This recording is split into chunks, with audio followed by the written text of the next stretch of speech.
Salut à tous, c'est BizBiz. Alors aujourd'hui l'épisode 1008 du Zap Image. On commence avec la Coupe de France. Hier soir, Marseille se déplaçait du côté de Granville et victoire facile des Marseillais 3-0. Pourquoi je dis facile? Parce qu'au tour précédent, ils avaient galéré contre Trélisac. Il s'était imposé au tir au but. Hier, ça a été entre guillemets plus simple pour les Marseillais. Pourtant, Granville a vraiment accroché cette équipe de l'OM. Toute la première mi-temps, 0 partout.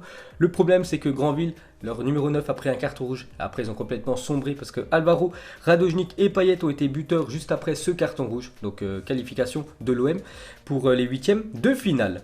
Ensuite, on continue avec le club phocéen, une bonne série qui commence à durer pour l'Olympique de Marseille. Toute compétition confondue, c'est quand même 11 matchs sans défaite. Dernière défaite, ça remonte au 30 octobre dernier. C'est un match de Coupe de la Ligue contre l'équipe de Monaco. On peut voir les matchs que Marseille n'a pas perdu, quand même 11 matchs d'affilée. C'est plutôt pas mal pour l'équipe de l'OM. Il y a quand même des grosses équipes qu'ils ont rencontrées, les Marseillais, dont l'équipe de Lyon, l'équipe de Lille et aussi l'équipe du Stade Rennais. Ensuite, on va parler de Dimitri Payet. Regardez ses stats cette saison, toute compétition confondue. Donc buteur hier, le milieu offensif marseillais, donc en tout 17 matchs, 8 buts, 3 passes décisives cette saison avec l'OM, c'est plutôt pas mal pour Dimitri Payet. Et pour finir les gars avec l'Olympique de Marseille, on va terminer avec Florian Thauvin, toujours blessé Florian Thauvin, n'oubliez pas qu'il a joué aucune minute cette saison avec l'OM, donc est un grand fan de NR7, donc Radojnik numéro 7, voilà l'attaquant de l'OM, encore buteur hier soir pour l'Olympique de Marseille, donc il a marqué sur Twitter le CR7 serbe à nouveau, messieurs dames. Parce qu'il est rentré en cours de jeu et 3 ou 4 minutes plus tard, Radojnik a marqué un but. Ensuite les gars, on quitte la France, direction l'Allemagne. Hier c'était le premier match de cette nouvelle année 2020 en championnat. Schalke 04 contre le Borussia Mönchengladbach. Donc le Borussia est actuellement deuxième quand même de Bundesliga. Et ils se sont inclinés 2-0 du côté de Schalke 04. Donc on peut voir les deux buteurs de cette rencontre. Ensuite direction le Portugal, car hier il y avait un énorme choc entre l'équipe du Sporting et l'équipe du Benfica. Actuellement leader le Benfica.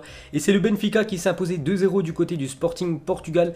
Un doublé de Rafa Silva. Donc il est rentré à la 82e minute de jeu. Il y avait 0 partout. Il a inscrit un doublé en seulement un quart d'heure. Rafa Silva élu homme du match en seulement 15 minutes. Donc Benfica conforte sa place de leader. Le Sporting est actuellement en 4e position. Et pour terminer avec ces matchs dans le championnat portugais, on va juste parler du dauphin du Benfica. C'est l'équipe de Porto qui s'est inclinée 2-1 contre Braga. Donc un week-end parfait pour l'équipe du Benfica. Ensuite, un petit coup d'œil au programme de la journée. Donc ça reprend dans tous les championnats ce week-end. Bon, ce n'est pas les championnats, c'est les coupes nationales. Donc en Angleterre, Watford contre Tottenham à 16h. Le Real Madrid contre le FC Séville. Le premier match du Real Madrid après ce titre de la Super Coupe d'Espagne. Arsenal, Sheffield United, Manchester City, Crystal Palace, Newcastle, Chelsea, Naples, Fiorentina, Nantes, Lyon. Donc ça c'est un match de Coupe de France ce soir. Et Eibar, Atlético à 21h ce soir.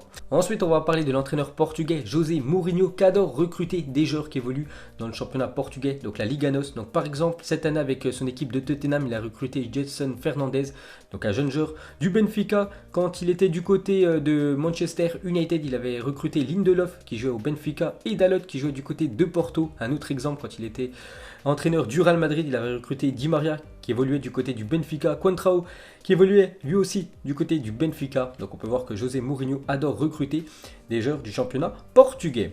Ensuite, on va parler d'un autre entraîneur, c'est Pep Guardiola. Donc hier, il était en conférence de presse avant le match cet après-midi contre Crystal Palace et confirme qu'il restera la saison prochaine à 100% avec son équipe de Manchester City. Ensuite, une déclaration de Rudy Garcia. Il a dit: la classe de Lyon a été de dire à Memphis dès qu'il s'est blessé qu'on voulait prolonger son contrat, parce que c'est quand même un gros coup dur que Memphis Depay s'est blessé du côté de l'Olympique Lyonnais. Il va louper toute la deuxième partie de saison. Donc son club de l'Olympique Lyonnais ne le laisse pas de côté. Donc dès qu'il s'est blessé, voilà, pour vraiment dire que c'est un joueur important pour lui apporter son soutien. Donc ils lui ont proposé de prolonger son contrat. Ensuite, une stat incroyable. Donc le trio d'attaque de Manchester United plus performant que celui de Liverpool cette saison. Qui l'aurait cru? Donc Rashford, Martial, Greenwood, c'est 39 buts cette saison en Première Ligue, alors que Firmino, Mané, Salah, c'est 38 buts. Donc voilà, les chiffres ne mentent pas. Donc l'attaque de Manchester supérieure à l'attaque de Liverpool. Ensuite, pour continuer avec ces deux clubs, donc Manchester et Liverpool, n'oubliez pas que c'est l'affiche demain. Donc Liverpool reçoit l'équipe de Manchester United. N'oubliez pas qu'au match aller, Manchester United avait accroché cette équipe de Liverpool. C'est les 2 points perdus cette saison par l'équipe de Liverpool. C'était contre United. Sinon, ils ont tout remporté leur match. Donc Manchester United, un bon bilan face aux gros anglais. Donc 4 victoires. Donc Chelsea, Leicester, Tottenham, Manchester City. 2 matchs nuls. Arsenal, Liverpool, une défaite. C'était contre les Gunners il y a quelques jours. Donc Donc on peut voir qu'ils arrivent vraiment contre les grosses équipes anglaises, mais le problème c'est qu'ils lâchent beaucoup de points contre les petites équipes du championnat de Première Ligue. Et pour finir avec ces deux mastodontes anglais, n'oubliez pas que c'est les deux clubs les plus titrés de l'histoire de la Première Ligue. Donc Manchester United, c'est l'équipe qui a remporté le plus de fois la Première Ligue, 20 fois ils ont remporté ce trophée. Liverpool 18 fois, la troisième équipe c'est l'équipe de Arsenal 13 fois, on peut voir qu'il y a un sacré creux. Donc demain, énorme choc, Manchester contre l'équipe de Liverpool. Ensuite on revient sur Liverpool. Est-ce que cette année Liverpool va marquer l'histoire? N'oubliez pas que Arsenal, lors de l'année 2003-2004, ils avaient réussi à faire une saison de Première Ligue sans perdre un match. Donc c'est arrivé deux fois, donc en 1888, 1889 en Angleterre, Première Ligue 1. Preston North End avait aussi fait une année sans perdre. Arsenal 2003-2004, on peut voir qu'en Écosse, deux fois le Celtic, une fois l'équipe de Rangers aussi avait fait une saison sans perdre un match. En Espagne, l'Athletic Bilbao, donc c'était en 1929 et 1930, hein. Donc ça date aussi. On peut voir aussi que le Real Madrid l'avait fait quelques années plus tard. Jamais le Barça a fait une année sans perdre un match. En Italie, l'AC Milan et la Juventus en 2011-2012. Aux Pays-Bas, c'est l'équipe de l'Ajax en 1994-1995. Et au Portugal, le Benfica et Porto aussi a réussi cet exploit. Ensuite, on va parler du nouveau Neymar, hein. Depuis quelques semaines, il me plaît très bien. Neymar, donc déjà niveau football, on sait que c'est un joueur hors pair, hein. C'est un joueur de classe mondiale, mais aussi hors football. On sait que souvent, des fois, il dérape Neymar, mais depuis quelques temps, il est vraiment très sérieux. Et on sait que souvent, en février, voilà, le 5 février, c'est son anniversaire. Il fait des fêtes d'anniversaire de malade, mais pas pour cette année, hein. D'après Red Bull, organisateur des deux derniers anniversaires de Neymar, la star brésilienne devrait la jouer sobre cette année. Donc par exemple, regardez sa fête l'année dernière, on peut le voir avec les béquilles, parce qu'il était déjà blessé, son anniversaire l'année dernière, Neymar. Donc tout le monde devait s'habiller en rouge, il y avait plus de 200 personnes à Paris, il avait fait son anniversaire l'année dernière.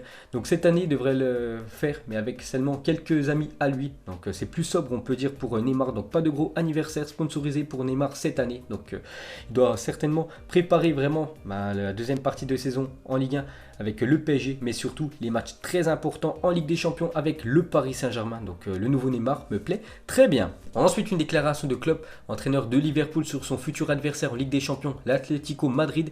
Donc l'Atlético est déjà assez bon maintenant, j'espère qu'ils ne signeront pas Edinson Cavani, car même s'ils ne le font pas, ça sera un adversaire très compliqué. De toute façon, c'est quand même un énorme choc en huitième de finale. L'équipe en titre, championne d'Europe, Liverpool reçoit l'Atlético. C'est que Madrid, c'est toujours une équipe très sérieuse en Ligue des Champions. Donc on a hâte de voir ce que ça va donner. Ensuite, on va aller dans le championnat allemand. On va parler de Timo Werner, est élu joueur du mois de décembre en Bundesliga. Deuxième fois consécutive pour l'attaquant du RB Leipzig. Et je crois que c'est la troisième ou quatrième fois qu'il remporte ce trophée depuis le début de la saison. Grosse saison pour Timo Werner, qui est pisté par l'équipe du Real Madrid. Il pourrait remplacer Luka Jovic l'été prochain. Donc félicitations à l'attaquant allemand. Ensuite, une très bonne nouvelle pour l'équipe de José Mourinho. Aussi une très bonne nouvelle pour l'équipe de France avant l'Euro 2020. C'est le gardien français et le capitaine de l'équipe de France, Hugo Lloris, qui est de retour à l'entraînement. Ensuite, officiel, Naldo résilie son contrat avec l'AS Monaco pour le grand défenseur brésilien de l'équipe de Monaco. Donc il avait été transféré l'hiver dernier. Donc il avait joué lors de la saison dernière, mais cette année, le problème c'est qu'il a joué aucune minute en match officiel cette saison sous Jardim ou même sous Robert Moreno. Donc il résilie son contrat avec l'équipe de Monaco.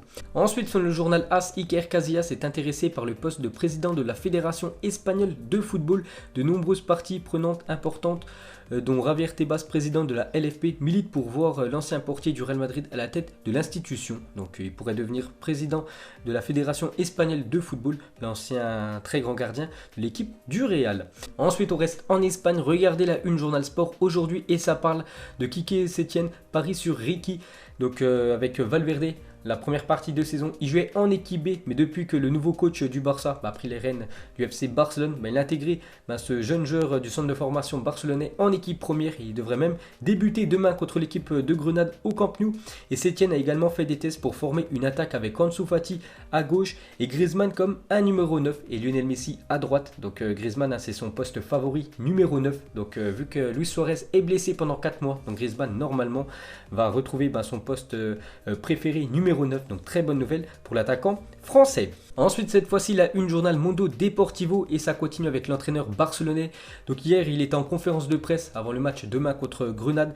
Donc il a dit le but est d'avoir la possession, ça on le sait, la haute pression et la créativité. Donc en gros, il va mettre la pression sur Grenade et sur ses futurs adversaires tout le long du match. J'ai hâte de voir ça parce que moi j'adorais voir le FC Barcelone dans les années 2010 vraiment dominer son adversaire et faire des gros scores. C'était voilà, une attaque-défense tout le long du match. Donc vraiment, s'il arrive à faire ça avec cette nouvelle équipe du Barça, le Barça va redevenir très très fort. Et son message à l'équipe lors du dîner d'équipe, on va s'amuser. Donc voilà les mots de Quique Sétienne. Et regardez normalement la compo probable pour la première du nouveau coach barcelonais. Donc en attaque, je vous ai dit Griezmann en 9, Ansu Fati à gauche et Messi à droite, vu que Luis Suarez et Dembélé sont blessés. Donc au milieu de terrain, ça sera Rakitic, Busquets et Ricky. Je vous ai dit que Ricky aura quelques minutes de jeu. Donc De Jong, je ne sais pas s'il est suspendu ou blessé pour ce match. Et pour finir avec le Barça, regardez le premier match des derniers entraîneurs du FC Barcelone. Donc par exemple Valverde qui a pris l'équipe en 2017. Donc son premier match, ça a été une défaite. Donc il s'est incliné 3-1, mais bon, son adversaire c'était l'équipe du Real Madrid. Donc le Real Madrid venait juste d'être champion d'Europe, ils avaient gagné la Ligue des Champions et ils jouaient le Classico juste après. Donc il s'était imposé 3-1 du côté du FC Barcelone. On peut voir sinon que souvent la première des entraîneurs du FC Barcelone sont souvent conclus par une victoire. Ensuite, cette fois-ci, on va parler du Real Madrid qui joue cet après-midi à 16h contre l'équipe du FC Séville. Et Varane disputera cet après-midi son 300e match avec le Real Madrid. Le défenseur français a déjà remporté 17 titres avec le club à seulement 26 ans. Regardez le palmarès impressionnant de Raphaël Varane. Et cet après-midi, déjà le 300e match sous les couleurs merengue. Et pour finir avec le Real Madrid, on va parler du futur maillot du Real Madrid. Le futur 3e maillot du Real Madrid pour la prochaine saison sera un maillot de couleur noire avec des éléments roses. Donc dès que je sais comment est le maillot, je vous montrerai ça en vidéo. Ensuite, une déclaration de Andrés Iniesta. Il a dit un duo d'entraîneurs Xavi Iniesta, ça sonne pas mal, mais ce n'est pas possible pour le moment parce que Iniesta joue toujours au foot. Il n'a toujours pas passé ses diplômes d'entraîneur. Je ne sais même pas s'il veut déjà devenir entraîneur plus tard. Donc il joue du côté de Vissel Kobe au Japon. Xavi lui est déjà entraîneur. Il entraîne une équipe du côté du Qatar. Donc pourquoi pas avoir un jour Xavi Iniesta en forme de duo en tant qu'entraîneur du FC Barcelone. Ça serait très beau. Et pour finir avec ces deux-là, on va juste rajouter Sergio Busquets. Donc dire que ces trois joueurs ont coûté exactement 0 € en transfert pour le Barça. Sûrement le meilleur milieu de terrain de l'histoire du football sans dépenser le moindre euro. C'est vrai que ces trois-là, il y a quelques années, c'était le meilleur milieu de la planète. Ensuite, on revient sur Sergio Busquets, n'a plus envoyé un seul tweet depuis le 6 mai 2019. Pourquoi cette date du 6 mai 2019 il n'a plus rien envoyé? C'était la veille de Liverpool FC Barcelone et cette remontada magnifique de l'équipe de Liverpool 4-0 contre l'équipe du Barça. Pourtant, avant Sergio Busquets, j'ai regardé tout à l'heure, tweetait chaque jour, il mettait une photo à l'entraînement, il mettait des messages et depuis cette date du 6 mai, il n'a plus rien mis sur Twitter. Donc il est encore en travers cette élimination en Ligue des Champions la saison dernière. Et on va finir aujourd'hui avec le meilleur joueur de l'histoire du football. Si on regarde le nombre de ballons d'or remportés, bien évidemment c'est Lionel Messi. Donc pas de question de fin aujourd'hui, juste regardez cette image avec les paliers du nombre de buts inscrits par Messi. Donc son premier but ça a été le 1er mai 2005 avec l'équipe du Barça. Tous ses buts ont été inscrits.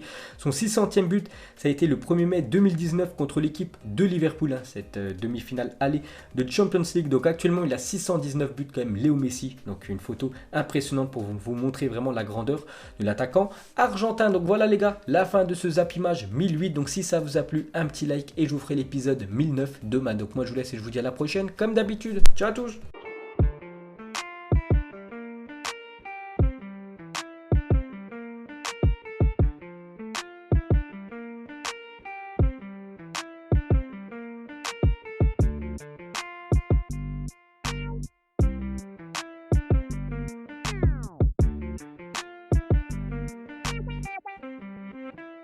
Non-committal.